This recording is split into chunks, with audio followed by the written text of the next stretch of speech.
Subscribe to Mufti Akmal Mujahid online and press the bell icon for more videos. बिस्मिल्लाहिर्रहमानिर्रहीम अस्सलामु अलैकुम वरहमतुल्लाहि वबरकातुहू।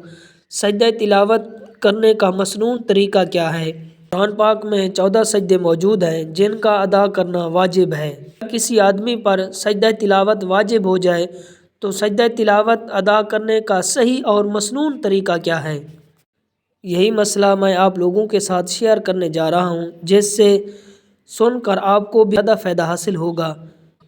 एक और मसला आपके साथ शेयर कर रहा हूँ कि सजदा तिलावत जो है सिर्फ़ तिलावत करने वाले पर वाजिब नहीं होता, बल्कि आयात सजदा सुनने वाले पर भी सजदा ये वाजिब हो जाता है। मसलन कि अगर घर में एक औरत कुरान पाक की तिलावत कर रही है तो घर में जो भी आदमी बैठा है उन्होंने अगर वो आयात सुन ली है तो उन सब पर जो है सजदा तिलावत जो है ये अदा करना वाजिब है, और जो अदा नहीं करेंगे तो वो सब गुनहगार होंगे। सजदा तिलावत के लिए क्या शर्त हैं? जिस तरह नमाज की शर्त है, सजदा तिलावत की भी वही शर्त है। तहारत का होना, जगह का पाक होना, किबला रुख होना, वक्त का पाया जाना और नियत होना, क्योंकि मकरूह वक्त में भी सजदा तिलावत नहीं होती। अब नियत के बारे में कि सजदा तिलावत की नियत किस तरह करें, कि जिस तरह कि सिर्फ ये नियत कर ले काफ़ी है कि मैं सजदा तिलावत अदा कर रहा हूँ।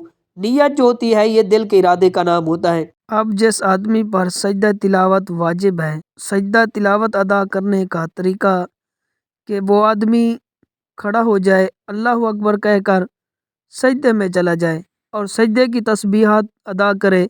कम अज़ कम 3 तस्बीहात अदा करे, ज़्यादा जितनी चाहे कर सकता है, और उसके बाद अल्लाह अकबर कहकर फिर खड़ा हो जाए।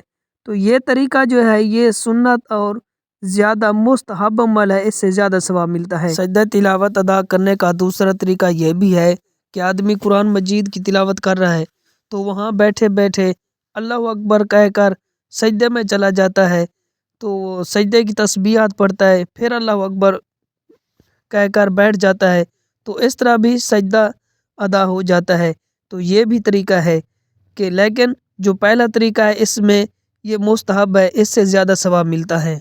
अब सवाल ये पैदा होता है कि अगर आदमी पर बहुत सारे सजदे हैं, उनको अदा करने का क्या तरीका है? अगर किसी आदमी पर ज़्यादा सजदे हैं, यानी 14 सजदे हैं, कि एक आदमी कुरान पाक की तिलावत करता है और उस पर 14 सजदे वाजिब हो जाते हैं, तो उनको इकट्ठा अदा करने का तरीका ये है कि वो आदमी खड़ा हो जाए और अल्लाह अकबर कहकर सजदा करे, सजदे की तस्बीहात पढ़े, फिर अल्लाह अकबर कहकर बैठ जाए, फिर अल्लाह अकबर कहकर दूसरा सजदा करे, सजदे की तस्बीहात पढ़े, फिर अल्लाह अकबर कहकर बैठ जाए। इसी तरह के 13 सजदे मुकम्मल कर ले और जब 14वां सजदा करे तो उसमें अल्लाह अकबर कहकर खड़ा हो जाए। तो ये सुन्नत और मसनून तरीका है। Subscribe to Mufti Akmal Mujahid online and press the bell icon for more videos.